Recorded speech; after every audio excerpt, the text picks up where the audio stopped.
Portfolio Insight est votre tableau de bord de gestion des risques. Nous allons balayer les différents écrans de Portfolio Insights.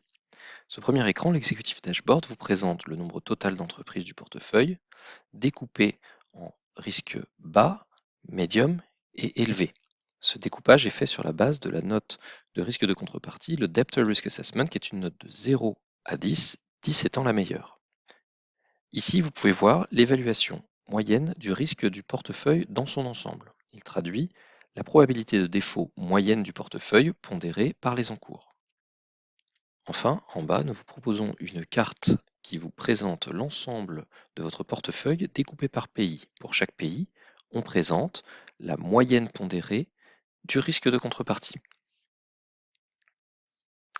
Le second écran, Portfolio Country and Sector View, vous permet de croiser deux informations. La première, la note de contrepartie, la Debtor Risk Assessment, une note de 0 à 10, et la note de risque pays, exclusive de COFAS, de A1, la meilleure, à E. Ainsi, vous allez pouvoir identifier dans le cadran inférieur droit du tableau des poches de risque qu'il faudra analyser plus en détail, peut-être pour lancer du recouvrement par exemple. Le troisième écran est l'écran Companies. Cet écran vous récapitule l'intégralité des contreparties du portefeuille.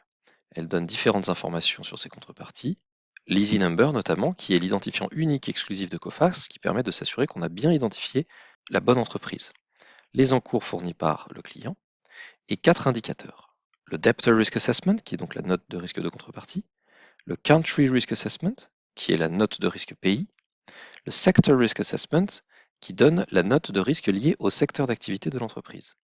Enfin, nous vous proposons un index exclusif de Coface, l'Outlook Index. Cet Outlook Index intègre et compile les informations les plus à jour de Coface en tant qu'assureur crédit. En effet, en tant qu'assureur crédit, nous disposons des informations les plus à jour sur l'observation des sinistres d'impayés. À partir de cet écran, vous pouvez accéder à des informations détaillées sur une entreprise. Par exemple, sur cette entreprise-ci, nous allons pouvoir bénéficier d'une part de la note de risque de contrepartie, le DRA, qui est 5, positif, positive outlook. On vous propose aussi la note de la holding si cette entreprise a une maison mère. Enfin, on rappelle des indicateurs macroéconomiques, le risque de pays, le risque de secteur, ici pour la France, la construction et l'immobilier. Enfin, nous vous donnons l'intégralité de l'historique de la note de risque de contrepartie, la Debtor Risk Assessment de COFAS, dont nous disposons dans nos bases. Le dernier écran est un écran qui donne des cartes géographiques répartissant votre portefeuille.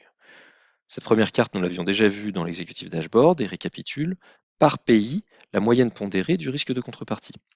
La deuxième carte, le Country Risk Assessment and Outstanding, vous permet de voir vos encours en fonction du risque pays.